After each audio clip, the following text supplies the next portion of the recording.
And this March has been one of the hottest in over a century. We have the latest in weather headlines and forecasts. News Scene starts right now. College tuition will be free in the state of New York starting this fall. Families who make under $100,000 are eligible, with that ceiling being raised to $125,000 by 2019. This will apply to both community colleges as well as four-year institutions. North Korea is once again putting the world on high alert with a threat that could potentially lead to global conflict. Meanwhile, North Korea continues with nuclear testing and threats of war. Kim Jong-un doubles down on his claim that North Korea has a hydrogen bomb and is not afraid to use it. This is in response to President Trump's remarks toward the Korean leader. A West Virginia warehouse has been burning for 6 days, and the effects could be even worse than we know. The facility in Parkersburg was being used to store various plastics and other items not yet identified. Local officials have yet to pinpoint what chemicals are filling the air, and residents are starting to worry for their health. The San Diego City College Police issued a safety alert this Monday after a man flashed a student near our campus. The female student was sitting on the corner of C Street when a man drove up to her, opened his door, and exposed himself. The suspect then drove away but circled back to follow the female student, who grabbed her bag and walked away. Now, this may either be exciting or frightening, but strangers may be able to walk into your house to deliver your packages. This is all a part of Amazon's new service called Amazon Key. It allows delivery drivers what Amazon is calling a safe way to get your packages delivered in your home when you're not there.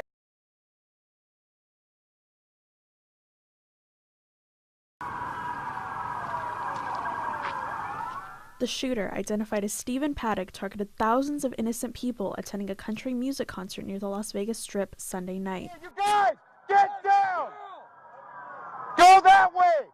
Get out of here! There's gunshots coming from over there! Go back. Paddock, using semi-automatic rifles, gunned down 59 people, injuring hundreds of others from 32 floors up in the Mandalay Bay Hotel. KFMB reporter Shannon Handy just happened to be less than a mile away when it happened. I was scared. I was shaking. When we finally made it back to our hotel, we could not get in because the hotels on the Strip were on lockdown. She was on a getaway weekend with her husband, but ended up staying to work after the story broke. Many of the victims have now been identified, including Jennifer Irvine, a San Diego attorney, among them. Survivors are sharing the unforgettable moments as they ran for their lives. And we actually pretty much told each other goodbye. He covered me all the way, Yeah. so he was going to take my bullets. As victims grieve over the loss of their loved ones, Shannon Handy says despite the sadness, she felt a sense of unity, and there remains hope that Las Vegas will eventually recover. People from Las Vegas would come and deliver water and snacks and handwritten notes to not only the media but the first responders.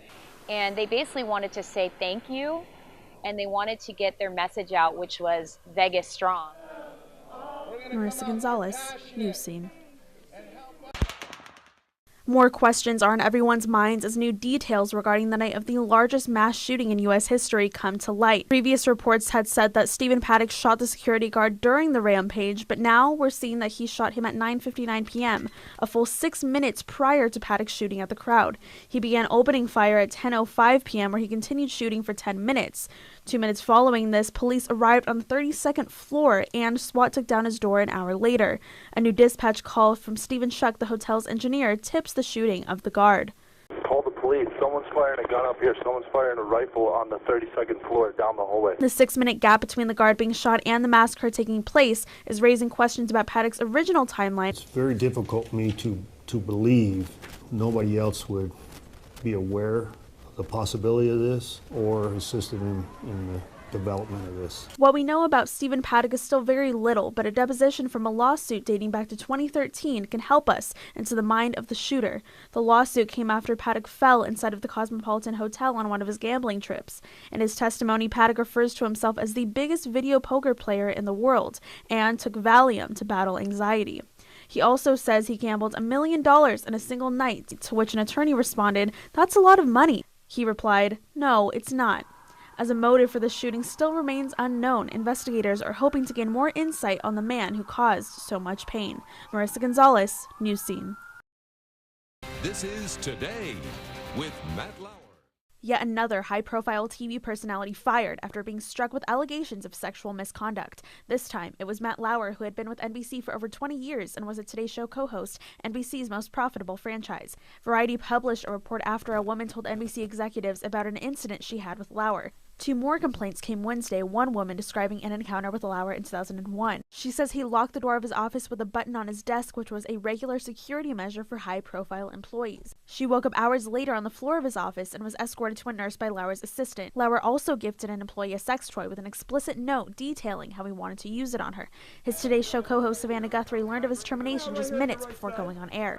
I'm heartbroken for Matt. He is my dear, dear friend and my partner, and he is beloved by many, many people here.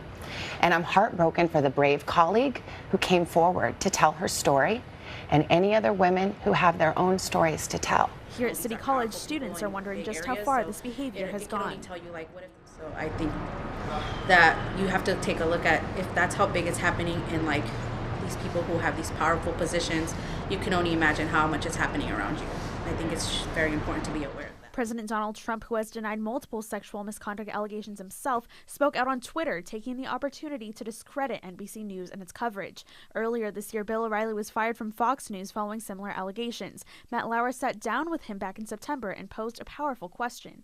Think about those 5 women and what they did. They came forward and filed complaints against the biggest star at the network they worked at. Think of how intimidating that must have been, how nerve-wracking that must have been.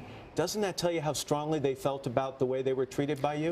Lauer has since issued a public apology for his own actions, saying he regrets that his shame is now carried by those he is closest to. Marissa Gonzales, News Scene.